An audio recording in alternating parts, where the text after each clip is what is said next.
to the Gospel According to podcast, the first and only podcast looking at the intersection of pop culture and the Christian faith. I'm Dan Ulrich, joined as always by my co-host, who has all the tender sweetness of a seasick crocodile, Mr. Dave Hallahan.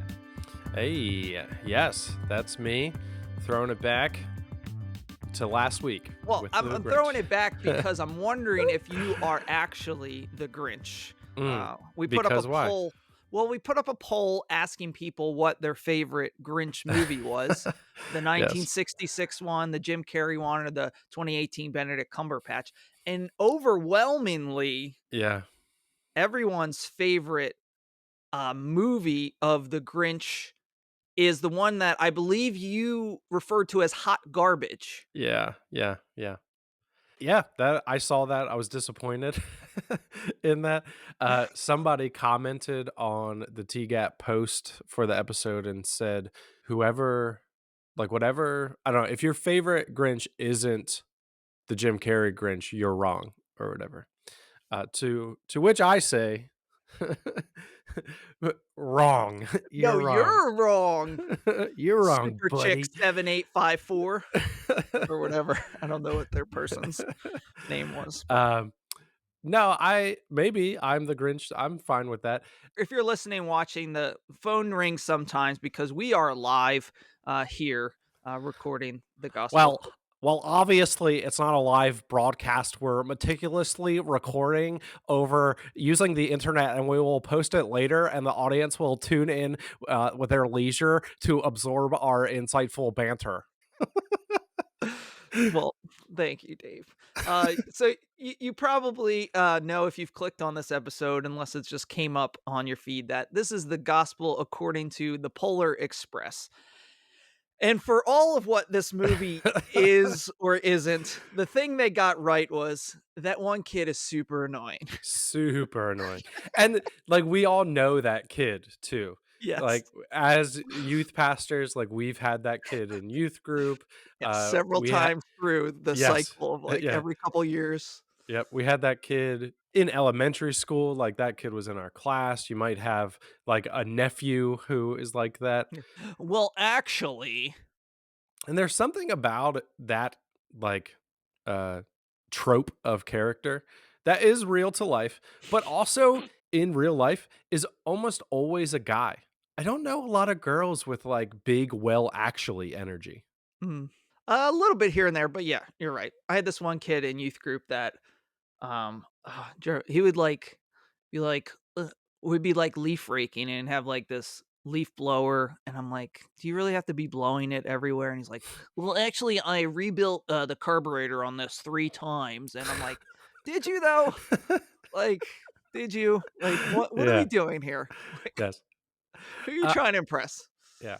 So I think we should just get into it, Dan, because we both have thoughts about this movie. But I got lots of thoughts. To tee you up, I'll let you go first. But I will just say that one of my critiques of The Grinch, Jim Carrey's The Grinch, is that it is a chaotic movie. And none of the people who voted for it in the poll changed my mind. That one guy who commented didn't change my mind. But watching this movie, it might have changed my mind about The Grinch, because this movie is wild. I have to. I think what it is I need to stop watching beloved children's movies for the first time as a 38-year-old adult. Because I feel like this kind of happened with The Nightmare Before Christmas, where it's it's half nostalgia for people that maybe they saw it as a kid, or they only watch it once a year, and so it's you remember it fondly in a different way, whereas there's this heightened sense of how something is good, or maybe you think back to, oh, my grandmother made these great cookies, or we went to this restaurant, I had the best meal of my life, and then you go back and you have it again and it's not as good. I'm going back the first time realizing it's not very good, and it's I feel bad because I don't want to make fun of people that love this movie, because no doubt some part of their childhood is wrapped up in watching this and remembering this, and the good feelings of believing in Josh Groban. "You'll have everything you need." Like, I get it, like, from that sense, but it's a wild ride, fever dream Mhm. trip that this movie is. Yeah. No, absolutely. And I like that you think it's such a crazy movie that it might be a character flaw for people who like it. You're like, "I don't wanna judge, I'm not trying to but maybe there's something wrong with you Yeah. if you like this movie." No, Like, it what is like, what Dave, like, what is going on? Is this a case of like, I brought this up with The Grinch, like, we're taking these things that Mhm. this was a book is a book, and we're, like, making it into a movie, like, does a does this book that maybe has, like, 30 pages need to be an hour and 40-minute movie? Uh, I can say with absolute certainty that it does not. Uh, and I think this movie in a couple different ways, like, was an experiment that failed miserably. Uh, I think the most obvious, most talked about is the animation. Um, kind of the uncanny valley. We like Icarus, we flew too close to the sun, and now our eyes are frozen in place. And And so yes, this was the first ever a mocap, right? yes, So these people, these kids, they're acting it out, and then it's computer animated, like just taking their motions or things and making it into an right. animated movie. Yeah. And so that doesn't land very well. My daughter, my oldest daughter, Riley, still won't watch this movie. She watched it once and she's like, nope, not doing that ever I know I again. liked her. They're too creepy. Um, and then I guess, I don't actually know, but watching it this time, this is the thought that I had. And so I'm going to say it like it's true. It must have released in 3D because there's so many scenes that are pointless to the movie Right. and pointless when watching on Max on my normal TV, but I guess, like, could add an element if it were in 3D. Like people reaching for stuff, like the People conductor or whatever yeah, reaching for the pin, like in yeah, your face. yes, the whole ticket, like, losing the ticket out the back door, like, I Or even the ticket piece is kind of falling yeah, on falling you. at you. The like the fourth person that Tom Hanks played that was a figment of his imagination in this fever dream, like the homeless guy that lived on top of the train. Yeah. Like, but the one time where like he's like drinking coffee and they go to the tunnel and like he just goes to dust, but then like the coffee cup that was real and like that flies out towards you and I'm like, "What? I don't understand why." All those were like, "Oh, here's just, like, things being thrown at you in 3D." Yeah. What let's go back to the beginning. Okay. What are the mechanics of this train? Is it missed on me like the train is just picking up kids who this is the last time they're believing in Santa? Yeah, What and I but is yes, it just one yes, I think train or it is there appear like multiple trains? I mean, it seems to be one train. Because there's only, there's 6, 7 billion people in the world, and in a given year, there's 8 kids that this is their last time believing in Santa Claus? Well, I think as much as Santa can do, the one thing that he can't do is pick up everyone by train. So it's just these 8 kids are the 8 kids who live near train tracks that that are no longer going to believe in Santa. And 2 of them live in the same place in Michigan? Yeah, yeah, I mean, that's what happens. Oh my gosh. Okay, so let's run the wildness. Like you said, Tom Hanks is every adult, like, okay. Okay, I feel like the kid, like, he's gonna need therapy for a lot of reasons, but, like, one of the things he's gonna unpack with his therapist is, "Why do you imagine every adult as your father?" yeah. What's going on there? Tell me about this relationship you have with your dad. And then, okay, it's a kids movie, right? That's Yeah, we know that, yeah, yes, but yes. we have one of the conductors or engineers or whatever, about to rhyme grass with, a curse word, like, do Uh, we need that? we don't need that, but I feel like that's, like, in in many a movie. Uh, they throw uh, something in there. okay, let's go soundtrack. The same line from the song is played 50 times. Every single time something's about to happen that it wants you to be, contemplative about, we're playing the song, the whatever song Josh Groban sings at the end, and every single time I'm like, "This is Home Alone soundtrack." Yes, and speaking of the songs, like, when they are, like, handing out the hot chocolate, Oh my gosh, and the stuff, hot chocolate is song. are all is are the only words to that hot chocolate? I think it's a case of the Brian Regan, "I'm the Map" case, where they showed up that day and were like, "Alright, we're ready to record. You have the hot chocolate song?" "Yeah. Yeah, no, yeah, I have it. No, we're doing it today? Yeah, I got the hot chocolate song. Yeah, yeah, just like, yeah, give me the piano, let's run through this, yeah, hot chocolate song." So, there's so this train seems to have a lot of rules. You need your ticket, you gotta say this and that for, having a song saying the only rule is don't let it cool. But maybe there needs to be some more rules. Like, we, talking about the Willy Wonka OSHA Mm. violations, Yes, I yes. don't know what type of North Pole, train safety commission, runs magical trains, but could we have a little more of that? Could we have a little more train safety, in this movie? I do think that, yes, there's a lot of "do not try this at home." Okay, let me take this girl that I specifically brought on this train, but now I'm gonna say that she doesn't have a ticket, and so I'm gonna Right. abduct her and take her to the front engine where kids shouldn't be anyway because there's hot fire and stuff, but instead of walking her through all of the cars, let me take her on the top of the train Yeah, where big. where it's snowy, slippery, and she's gonna have to jump from train to train. Yeah, big cult leader energy from the conductor, like, shows up to your house, makes you feel special, like, "This train is just for you, you belong here, come on in," and then when you're like, "I don't know, stranger danger," he's like, "Okay, no big deal, your choice to come on the train to see Santa or not. I'm not gonna tell you you have to do it. You choose."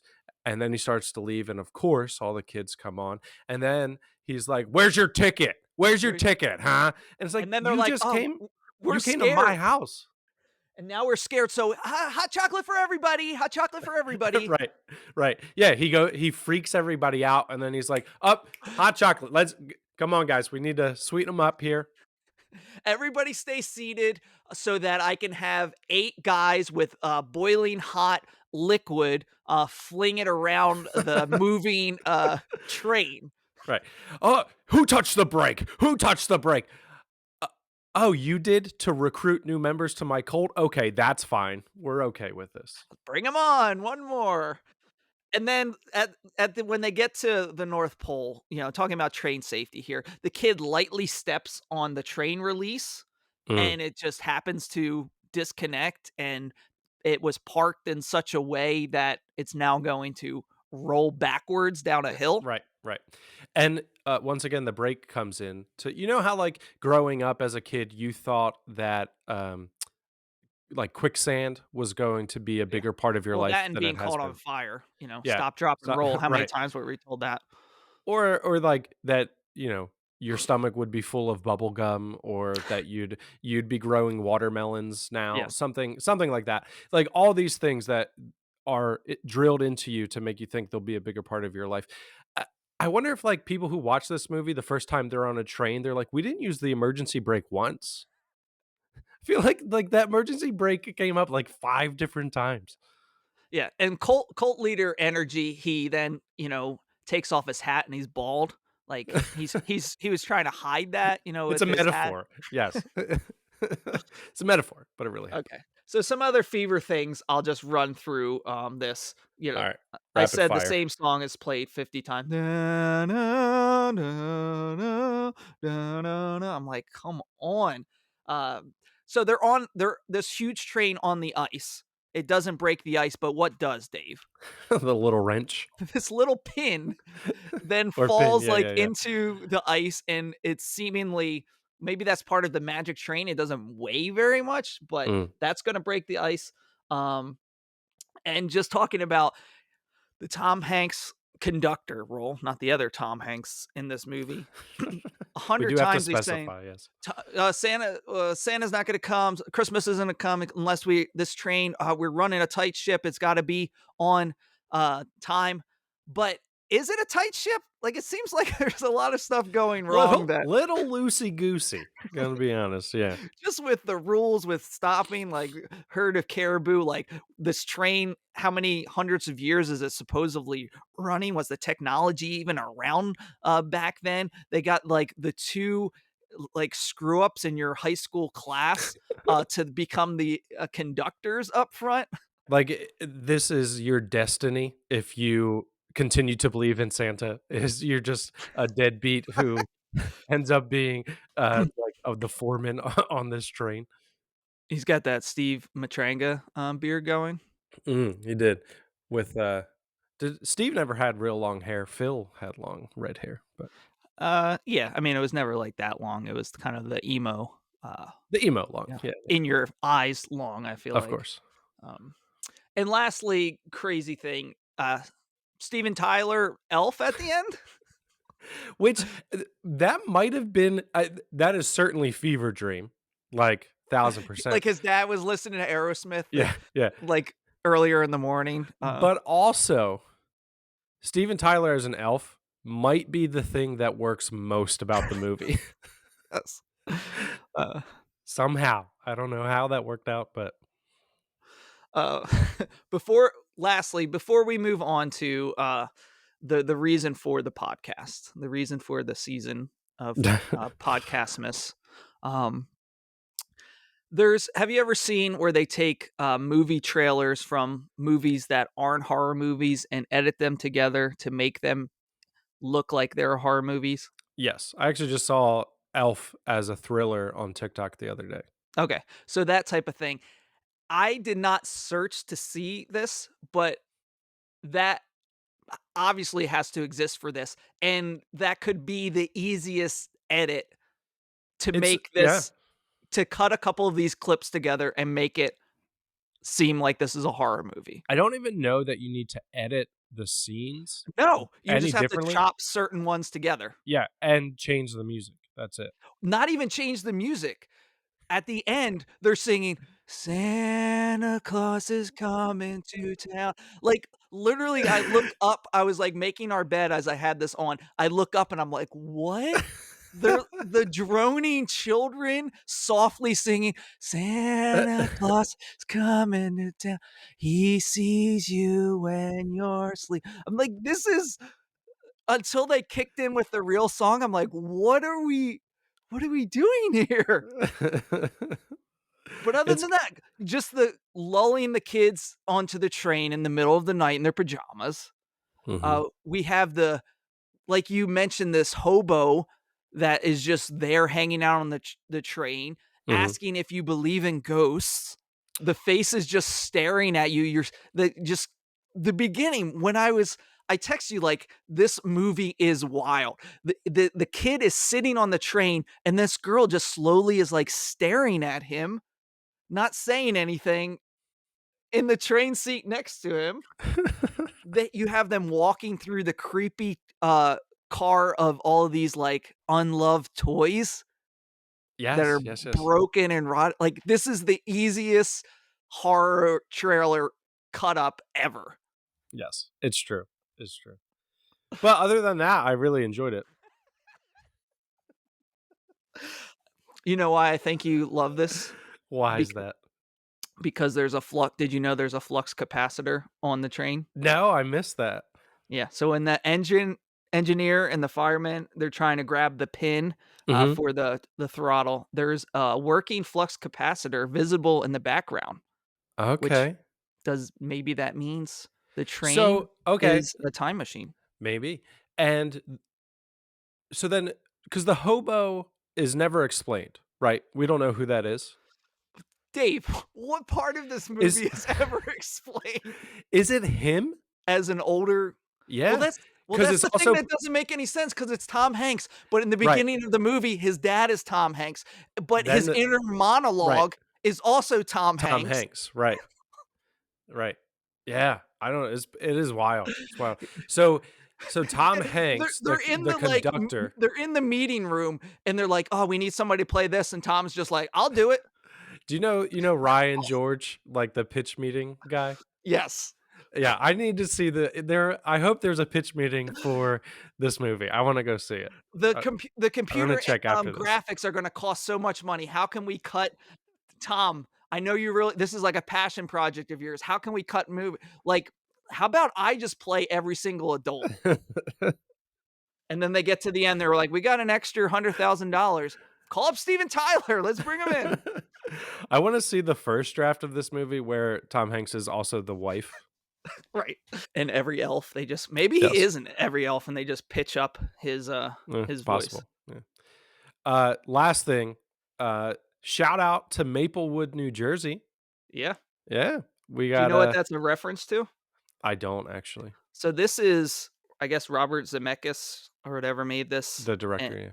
yeah, and his friend is Steven Spielberg, and so he's Oh, from New Jersey, and, he was notorious, or I don't know, he shared stories about how he was very mean to his sisters growing up, and so that's Steven from New Maplewood, New Jersey Jersey is is Steven Steven Spielberg. Spielberg. I didn't know that. Shout out Steve, thanks for listening. If you wanna come on anytime, talk about one of your movies. Well, we've talked about E.T., so if we We have wanna talked about ET, yep. talk about another movie, we can definitely pencil you in for 2024 sometime. Filling Yeah, up fast for though, sure. so get back to us. tgatpod@gmail.com. Yes. All right, so this is the question everybody wanted to know, like 30 minutes into this, podcast. The reason why, uh, everybody made me watch this movie is because they keep asking me, "Dan, what's the gospel according to Polar Express?" I'm like, "I never saw it." And they're like, "Oh, you need to watch it. It's great." They were wrong. They were wrong. They were But wrong. we are here for a purpose until there is another podcast that examines the intersection of pop culture and Christian faith. This is our burden to bear. Yes. I'm happy to do it for our listeners and our viewers. But Dave, what is the gospel according to Polar Express? Okay. Those who listen regularly know that last week I did my homework for The Grinch and came through with a really good answer. As you just heard us talk about this movie, it's a little disorienting and destabilizing. So I don't think So my you're answer. questioning your own faith right now. Is Yeah, that what you're saying? I am. This I am in existential crisis after watching this movie. But I think are obvious gospel related themes. Santa is the Jesus of this movie. Like there's no way to be like this movie is about Jesus. No, it's about Santa. But there are faith elements involved, strong faith and belief elements, the importance of belief. The uh, the verse that kept coming to mind as I watched it this go around was that faith comes from hearing, and we had like the bell, you know, that when you had faith, when you believed in Santa, you could hear the bell, but when you didn't, you couldn't hear the bell. And so I think the gospel message that I could like take from it is that belief, faith is powerful. That uh, it's not just a thing that makes me feel good or comforts me. It may do those things, but it also has actual impact on the world around me. That's the best I can do with a gospel So according what to you're Polar Express. saying is, as in the movie, people lose their ability to hear the bell ring. You're saying people can lose their salvation. I'm still answering emails from the Theo Bros after last time, so Uh, not gonna. yeah. So I think obviously, the main word of this movie is believe. That's the whole, I guess, purpose of this crazy Like train Ted Lasso. thing. Yes, you just got to believe. That's what he punches on his ticket at the end. And there's quote, seeing is believing, but sometimes the most real things in the world are the things we can't see.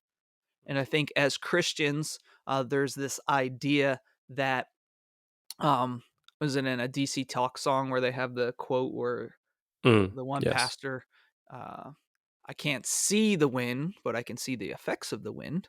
That we can't maybe see God, and in different times in our faith journeys, we might be like, God, why don't you just reveal yourself? Why don't you just come, down? Why don't you strike lightning? Why don't you become overly apparent that you are real?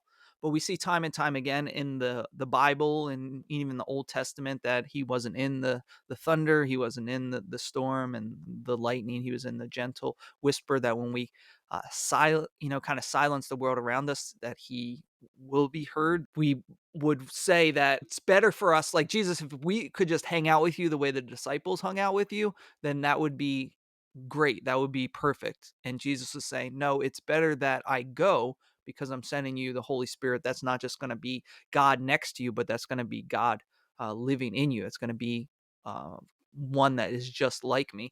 And so, this sense that we're following after something, that it's not a blind faith in that we have no proof historical or transformational in our lives that I've seen and I believe because of ways that I've experienced God and apologetics, ways that we can see him throughout history and all of those things. But there is this sense that we are believing in something, we're following something bigger than ourselves, we're following something that doesn't always have a tangible uh, something to hold on to, Right.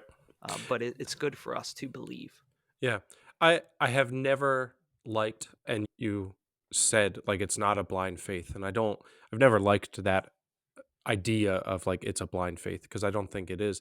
But I do like the idea of a leap of faith. Like I think there is merit to that expression because like I do think there are reasons to believe in a God. There's reasons to believe that Jesus is that God, but I also can't prove it like 100% to myself or to anyone else. So at some point, like there is a step, a leap, a whatever that I have to just believe. And I think at the end of the movie, in the context of the movie, it just adds to the wildness. But Tom Hanks, Mhm. the conductor Tom Hanks, says to the boy Tom Hanks, "It doesn't matter where the train is going. What matters is the decision to get on," which is exactly what a cult leader would say to someone he wants to join their cult. But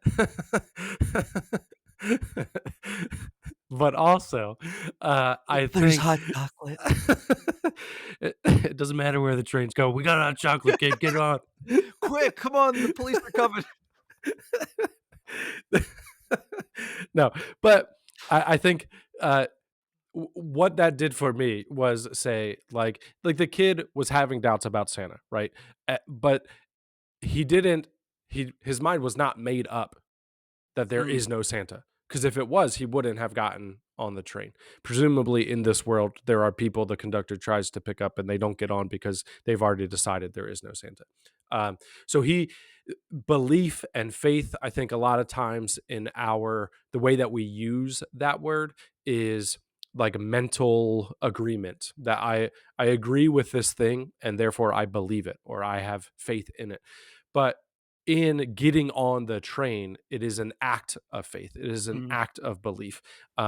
And I think when it comes to Christianity, that's what we have to do. We can say, well, I believe that Jesus is the Son of God. I believe that he lived. I believe that he died. I believe that he rose again. And you can believe those things mentally. But if your life isn't following in his footsteps, if you're not willing to get on the train, as it were, then what good is that belief? and yeah, with that idea that you things of God, like it talks about, I don't know, Corinthians or something, like they don't make sense to the world. Like Mm, the things of can only be sensed through the spirit. Like some things can only be understood through the spirit. And we see these, practically that if people aren't of Christian faith and they see their neighbors like, why are you giving up your Sunday morning to go to this place and sing songs? Why are you giving up your Wednesday night to watch little kids that aren't your own? Why are you, giving 10% or a portion of what you make to this organization? Why don't you just keep that for yourself? Why do you seem to have this calm or peace when you just lost your job? Like these things, apart from the spirit, apart from God, apart from faith, they don't make sense. And so some of it is that leap that it might not fully be understood by you until you pursue it or you go after it. But then those things become abundantly clear and you think, how could I have ever lived differently? Or Mm, how could I yeah. have not believed because of the faithfulness of God or other things that you just grow in when you've accepted and you grow in the spirit in that way. Good stuff. Somehow we We got some got good there. stuff. Dave, you ready to play a game? I'm ready. This will help us get there even further. This is Mm, our favorite game. Will it preach? woo. Can you finesse this Polar Express and make Mm. it bless, Dave? Yes. So I'm going to give you a quote, and then we're going to talk about see if we can finesse these quotes from Polar Express and make them a blessing to those around us. Uh, you can tell us how you're going to use this, if it's going to be a sermon series or it's going to be a men's group talk or VBS or something like that. All right, first quote: "Show your tickets. Have your tickets ready." Can you finesse this, Polar Express?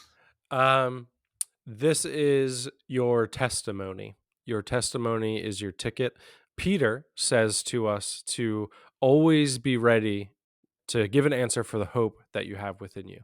And so that's your ticket when you're living life differently and people are like, "Why do you have all of this love, joy, peace, patience, kindness, gentleness, self-control?" And I think that's all of 'em. Your ticket should be ready. You should be ready to give an answer for the hope that you have. Mhm. Yeah. All right. Good. Yeah. So having our tickets ready, having our story ready, having an answer ready, and part of that is a mindset of. I know sometimes when I go to the store, I'm like, have to be like, all right, Dan, there might be people there that that you need to make your face, show that you're happy to see them because you are happy to see them, but sometimes you're caught off guard. So just having that on the tip of your tongue, maybe rehearsing, maybe some of us we need to write down those. This Mm, is my testimony. This mhm. is my somebody wants to know that I'm just in the practice of doing that, and it's scary maybe the first time, but more and more that we do it, then we're able to give that reason, show that ticket. All right, next one. Here we only got one rule: never ever let it cool. Yeah, that fan we're gonna end with "Fan the Flame" and an altar call after this one. Um, and no, I think this is like the lukewarm message, Mm, but we'll instead of the, God wants you either hot or cold, we'll go with the hot. He wants you hot. Uh, on fire for him. This is a good, like, end of retreat or, like, end of camp, where you're like, "Listen, you're gonna go home and you're gonna be on fire and all excited, and then in 2 days, you're gonna be like, I don't know." But don't let it cool. Keep the habits that you've put in place this week in place when you go home. It's the only rule. Don't let it cool. yeah, continuing to pursue God in your life the way that you have this camp. Keep that flame uh, going and burning bright, and passing that on to those and evangelizing, and yeah, keeping up with your spiritual disciplines. Write that one down for Delanco this summer. We already did the snow camp though. How are we going to give out hot chocolate? Next quote: "But you don't want to be bamboozled. You don't want to be let down by the primrose path. You don't want to be conned or duped, have the wool pulled over your eyes, hoodwinked. You don't want to be taken for a ride, railroaded." Mm.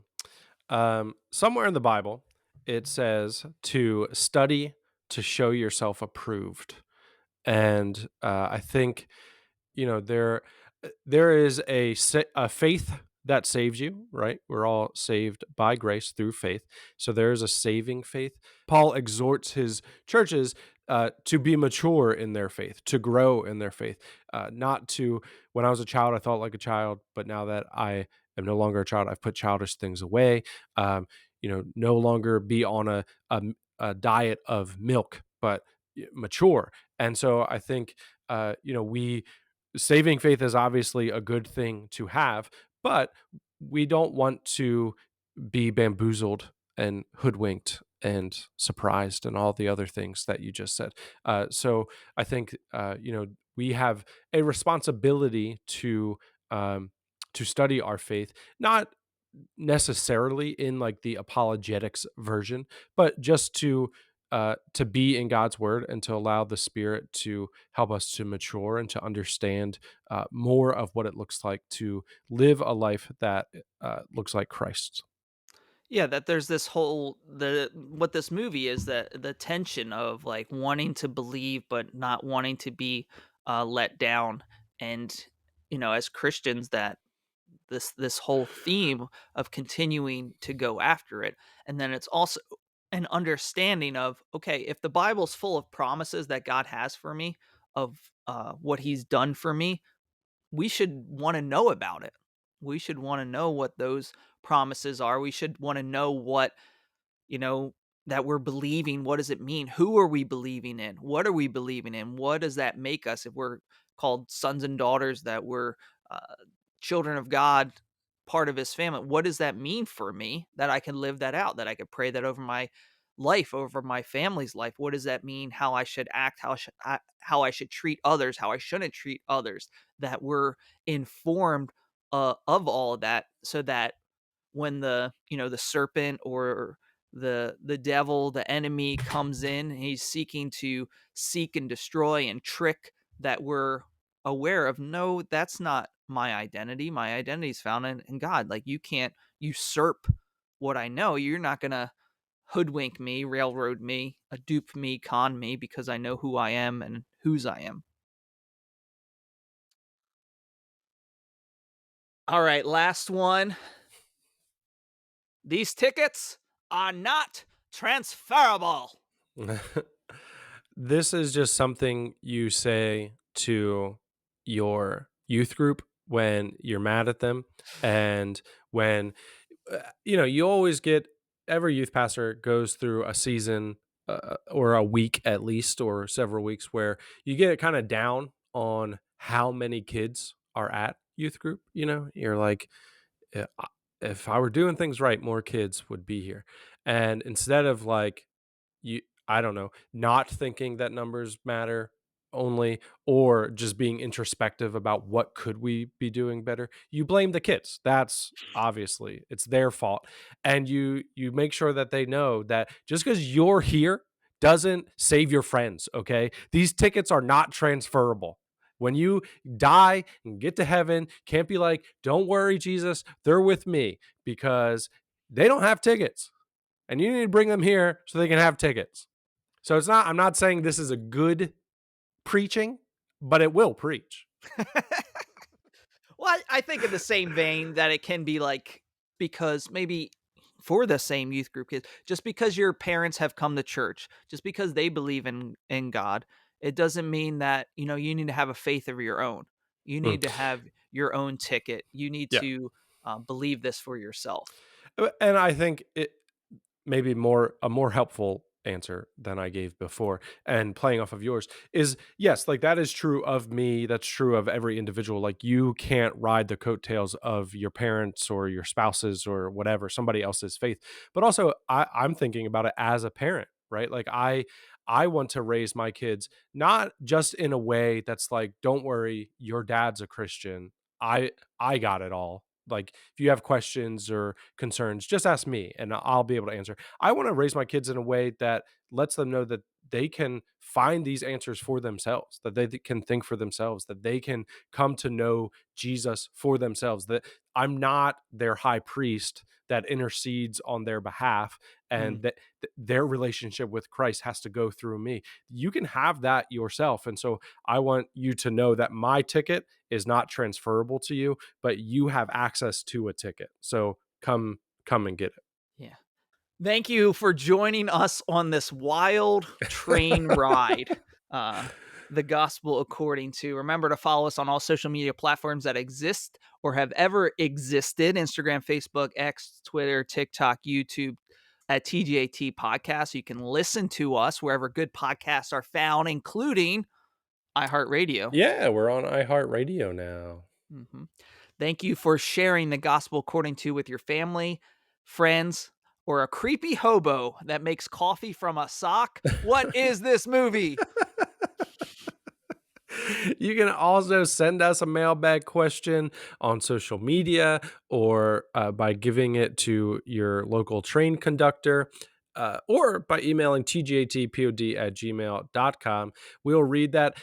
I would love to hear your takes on this movie. If you have a take on this movie, send us a DM or email tgatpod@gmail.com. And frankly, I would love nothing more than to hate this movie again on air. So give us your takes. We'll read them. Dan and I will react. If you Uh, love this movie, tell us why. yeah, absolutely. Try to I look. We have strong feelings about this movie, but we're both open-minded people. So tell us why we're wrong, and we'll give you a fair hearing. But more than that, make sure you're doing your part in obeying the Great Commission by helping us spread the gospel according to According to. podcast. And one great way to do that is leaving a 5-star rating and review, which is exactly what Mrs. TGAT. What? Our podcast is all grown up and got married? uh, Mrs. TGAT says, "Wowzers!" One exclamation point, which isn't a lot of exclamation points, but but We've there gotten like 9 or 10 on some of we have, but there are 5 stars, so that's what really matters. She says, "Can't wait to listen every Wednesday. These two have a way about them, fun and faith, and that's what we're bringing to you every week on your favorite Hump Day podcast, fun and faith. Thanks for listening. This was the gospel according to the some the feverish Polar dream." Express. You'll have everything you need if I We have a landline in our house. Did you hear that ring? I did hear it. Don't touch it. It's the phone on the train. Hold on. Listen, the Grinch with Jim Carrey is the worst Grinch that exists. Agree or disagree? All right. They They hung agreed. They agreed. they hung up on you immediately. It doesn't matter where the train is going. What matters is the decision to get on, which is exactly what a cult leader would say to someone he wants to join their cult. But but also, I There's think hot chocolate. it doesn't matter where the trains go. We got hot chocolate, kid. Get on. Quick, come on, the police are coming. So having it ready, for you, your magical testimony ticket, that somebody that we don't have we passed back. We're past that, Dan. You don't have to keep going into how great this movie is. Why do they not want it to cool, Dave? The hot chocolate, Is it because that because there's something inside yeah, of it that that's will reveal yes. itself once it cools down? There are the psychedelics only interact with the system at a certain temperature. Don't let it cool. Don't. And then as the steam goes down, there's just like, I said nobody likes a cold hot chocolate. I told you. now get on top of the train and go shovel some coal at the front of the engine. Maybe then you'll drink it hot. Oh man. And you're a famous podcaster. So It's if true. your It's kid true. can't get to heaven through you, then who can? Yeah, I I'm saying, If you guys nobody's. if you guys didn't see the post, Dave's daughter, it's the prompt from school was, "Who would you what famous person would you like to have dinner with?" She said my And dad. It was very good. sweet. I, like, got a little emotional, and then, I I Leah's like, "You gotta see this thing," and but sh Riley would be embarrassed and was, like, when I talked to her about it, but I'm like, "You wrote it, dude." She's embarrassed by any shows of emotion, so, but I, like, read it, and I had my little moment by myself, and then I went to Leah, and I was like, "Oh, that was really sweet," and that's when she told me, she's like, when I saw it, I was like, "Your dad's not famous." And I'm like, Maybe "Lee, just, like, right to the knees, gosh," like maybe Leah's the Grinch. maybe. No, I thought that when I saw that, I thought that was very, very sweet and true. Most famous Hallahan, It's Dave true. Hallahan. Come at me.